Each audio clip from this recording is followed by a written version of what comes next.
Olá pessoal, bom dia. Eu sou o Felipe Froze. Ontem, né, eu tive um pequeno problema técnico em que nós estávamos numa live muito bacana, né, com depoimentos de profissionais da área de tecnologia. Eu, com muita felicidade, fui convidado por vocês para participar. E, infelizmente, uns 5, 10 minutos antes de ser o momento da minha fala, faltou luz aqui, né, e eu fiquei aí umas 2 horas e meia mais ou menos aguardando. Tive uma esperança que logo voltasse, mas infelizmente não foi possível. Ao mesmo tempo, meu sinal do 4G estava comprometido e eu não consegui participar da live, né? Mas eu fiz questão agora de gravar para vocês esse vídeo aqui porque eu acho muito importante compartilhar com vocês, né, sobre a minha vivência dentro da área de tecnologia e da área de jogos digitais, né, que é a área que eu sou especialista, a área de design de games, como colocaram ali no título da palestra também, né, da live que estava sendo feita. Então eu vou compartilhar com vocês um pouquinho, né, mesmo não sendo ao vivo. Bom, pessoal, então eu comecei a minha caminhada como desenvolvedor de jogos ainda no ensino médio, né? Eu era autodidata, assim, era muito curioso. Eu brincava com um programa de desenvolver jogos que vocês podem até procurar para dar uma conhecida se quiserem, que é o RPG Maker, né? Hoje é muito mais fácil acessar ele. Eu lembro que a primeira vez que eu tive acesso a ele, eu trouxe ele em vários disquetes, né? Então imagina, né, quanto tempo isso faz. Então disquete, talvez alguns de vocês nem nunca tenham pego na mão um disquete, né? CD possivelmente sim, mas disquete talvez alguns talvez tenham uma remota lembrança, assim, né? Mas eu já era muito curioso sobre a área, né? Mas o curioso é que quando eu era mais jovem, eu não queria trabalhar dentro da área de tecnologia. Eu queria ser médico, né? E hoje eu vejo que eu não tenho perfil mesmo para ficar dentro de um hospital o dia inteiro, por exemplo. Então, esse é um processo que a gente vai se descobrindo também, né? O nosso perfil, então, enfim, de atuar. E talvez seja uma dúvida que vários de vocês tenham ainda, né? Sobre qual área vocês querem atuar e tal. Então, passou um tempo assim e eu já desenvolvi alguns joguinhos bem simples, né? Com esse programa, cada vez mais apaixonado pela área. Eu tinha um computador já que meu pai comprou na época, né? Então tinha o Windows 95, né? Então o Windows antigão lá. E eu mexia muito no computador, era uma coisa que eu gostava muito mesmo. E aí quando eu estava no ensino médio, eu participei de um programa da Junior Achievement. Eu não sei se vocês já ouviram falar, se existe no colégio de vocês, né, a Junior Achievement, mas ela é uma organização, né, que é financiada por umas empresas. Ela tem um programa muito legal para o ensino médio, que é o Mini Empresa. Né? Eles dividem, né, em vários grupos, dependendo de quantos alunos tem na escola, e simulam o funcionamento de uma empresa. Então, tu tem que criar um produto, tem que vender esse produto, tem que dar lucro à tua empresa e tal. E aí, na época, eu sugeri para o grupo que o nosso produto, né, a ser desenvolvido fosse um jogo, já que eu já sabia desenvolver, ainda que com ferramentas simples. E o pessoal topou, né? Era uma coisa diferente e tal. Na época a gente vendia no CD, né? Imagina. Hoje em dia que a gente com distribuição praticamente só digital, né? Mas aí nós começamos a fazer isso, né? Eu lembro até hoje, a gente tinha um CDzinho, né? Eu imprimia um adesivo, colava na estampa do CD e vendia R$ 10 na época cada CD. E ali eu descobri que eu queria trabalhar com jogos, né? Então nós tivemos um sucesso bem grande nesse programa da Mini Empresa no ensino médio. Nós ganhamos o produto de destaque na época. Foi um processo muito, muito legal. Então, a partir daí, né, eu comecei a pensar assim, né, o que eu queria trabalhar com isso. Só que eu não sabia exatamente como fazer, né? Na época, a indústria de jogos do Brasil era muito menos desenvolvida que hoje, mesmo assim. Era muito mais difícil trabalhar nela. E eu não tinha nem muito com quem conversar sobre isso, né? Tinha que ser meio desbravador, assim. E aí eu não sabia exatamente o que fazer. Aí eu lembro que eu fiz o vestibular, né?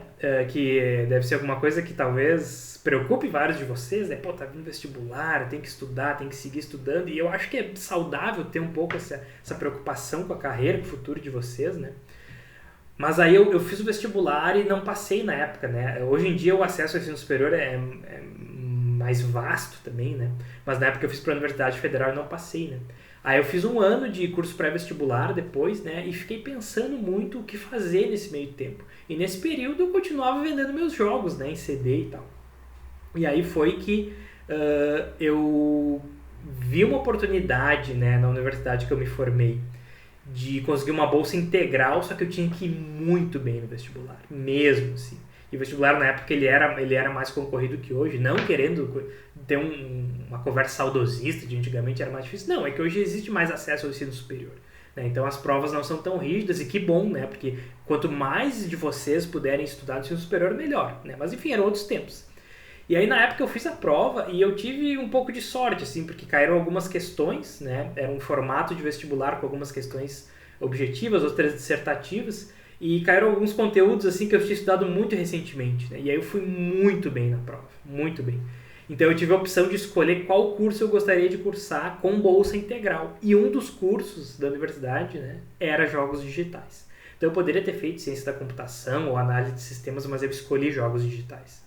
E essa escolha na época, ela era um tanto ousada, assim, porque era muito incerto, né? A carreira que tu ia ter, se a indústria de jogos ia continuar numa ascendente, como já estava na época.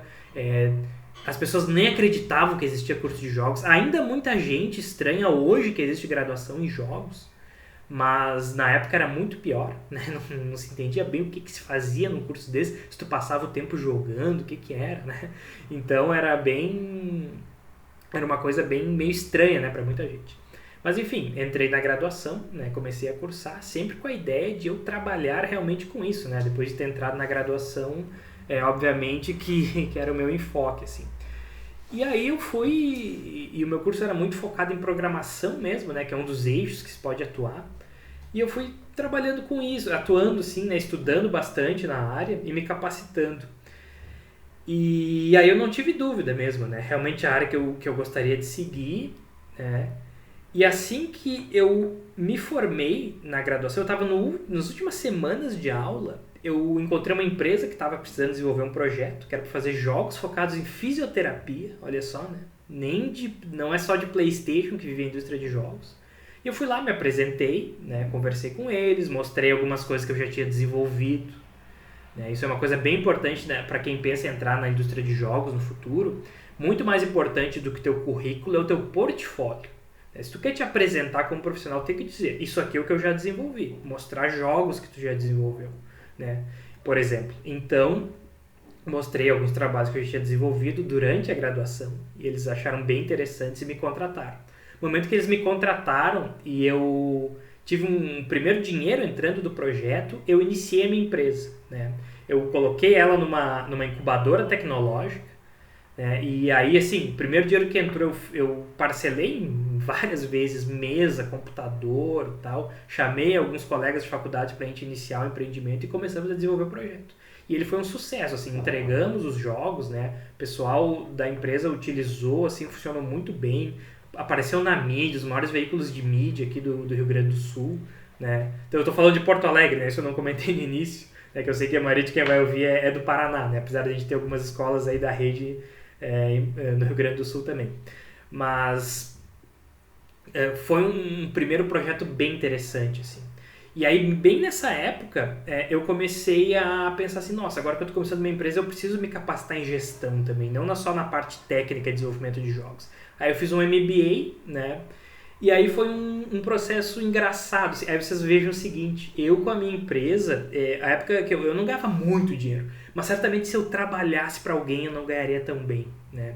Então, para empreender, apesar de tu acabar trabalhando mais do que tu ter carteira assinada a maioria das vezes, em geral tu consegue ganhar mais. E aí entra uma questão importante. Para quem tem um pouco de pé atrás, talvez, assim, tem um pouco de medo em seguir uma carreira como a desenvolvimento de jogos, essas carreiras mais diferentes, que têm um caráter mais de inovação, elas têm boas oportunidades para empreender.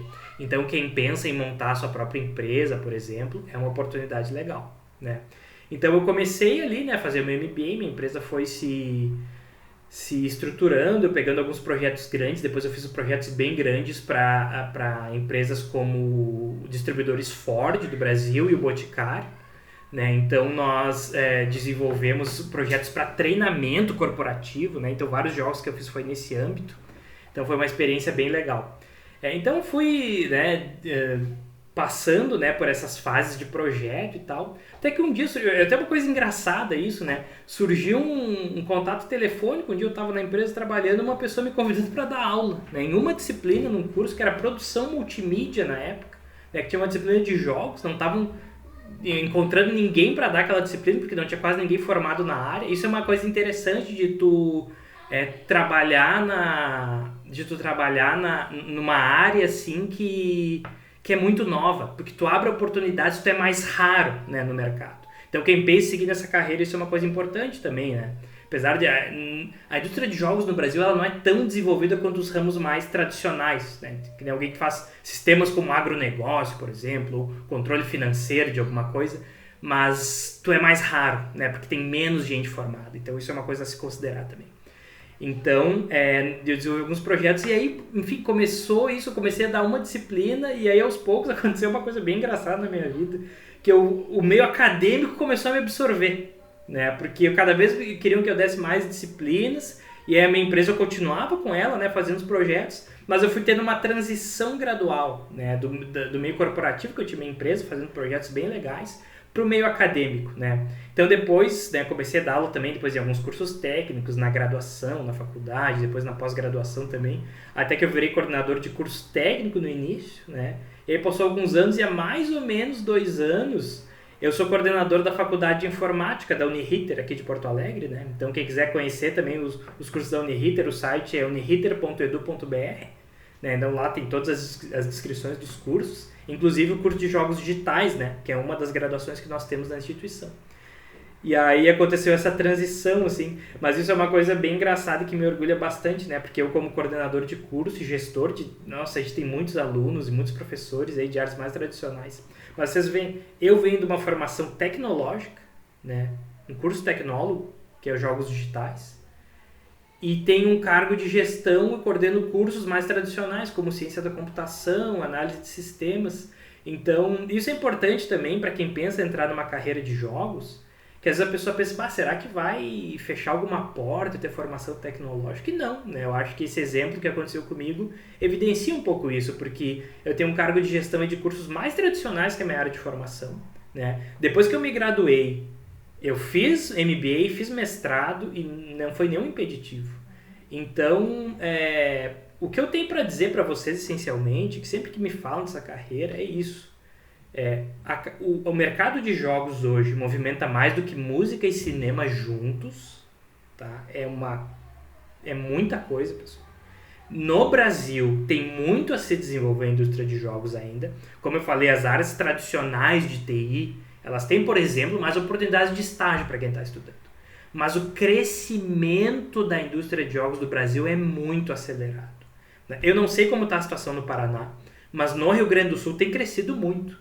Nós temos algumas empresas aqui como a Aquiles, que ela literalmente exporta jogos para o mundo todo, né? Então, tem oportunidades de trabalho muito interessantes, né? E é uma indústria em franca expansão. E aí é mais ou menos isso, né? Trabalhar na indústria de jogos, quem é muito apaixonado por jogos, que é o meu caso, vale a pena, né? Porque tu vai trabalhar com aquilo que tu gosta. Agora a gente só tem que não confundir trabalhar na indústria de jogos com jogar, né? Eu sempre falo isso. É a mesma coisa que um engenheiro, né? A pessoa chegar dentro de um apartamento, assim, gostei desse apartamento, né? Vou utilizar ele, entre aspas, eu vou morar aqui. Isso é uma coisa. Tu construir o apartamento é outra. Então é a mesma coisa, jogar uma coisa, desenvolver jogos é outra. Mas é óbvio que existe uma relação. Tu vai estar lidando com aquela mídia. E tu desenvolver um jogo realmente é um processo difícil, né? Ele é custoso, mas é muito legal, né? E o mercado, o horizonte do mercado, ele é cada vez mais, né, um apontamento para essas formações meio alternativas, assim como jogos, porque o profissional de jogos não vai necessariamente atuar na indústria de jogos. Eu mesmo acabei vindo para o meio acadêmico, né? Mas muita gente trabalha com realidade virtual, por exemplo, para os mais distintos, né, meios de atuação no mercado corporativo, por exemplo, e vocês veem que boa parte dos jogos que eu desenvolvi não foi para o PlayStation, para celular, para computador, lá lançado no Steam, não, foram jogos corporativos para treinamento. Então existem vários segmentos de atuação. Então, assim, o que eu quero dizer sigam, a gente tem que ser racional nas escolhas, né? Tem que olhar, né, eu quero ganhar mais, tem que escolher uma profissão X ou Y, isso faz parte, tá? E as famílias de vocês devem falar isso bastante, e tudo bem, eu concordo, né? Eu também falo isso pro meu filho, falarei, né? Porque ele é muito pequeno, mas falarei isso pro meu filho. Mas também é importante seguir o coração. Se vocês são apaixonados por jogos, né, e vislumbram uma carreira nessa área, conheçam os cursos disponíveis, né, na região de vocês. É uma profissão, é um mercado que movimenta muito e tem possibilidade e falta gente para trabalhar. Então tem isso também. A gente também tem que buscar, além de questões financeiras, também ser feliz. E com jogos vocês podem conciliar as duas coisas. Então quem pensa, né, em seguir nessa área, saiba que existe aí. Tem que se esforçar muito, trabalhar muito, mas é uma carreira fantástica, né? Então quem tiver interesse em seguir, siga. E eu estou à disposição, né, para qualquer dúvida que vocês tiverem. Se vocês entrarem no site da Uniriter, www.uniriter.edu.br, tem lá os meus contatos, né, entrando nas graduações dos cursos de TI. Então tem contato direto pelo site lá comigo. E se quiserem me contatar, meu e-mail é felipe_frosi, F-R-O-S-I, @uniriter.edu.br. Tá, pessoal? Então obrigado aí pela atenção de vocês. Espero que tenham gostado um pouquinho dessa nossa conversa e qualquer coisa estou à disposição. E obrigado pela oportunidade de estar falando com vocês. Um abraço aí para todos.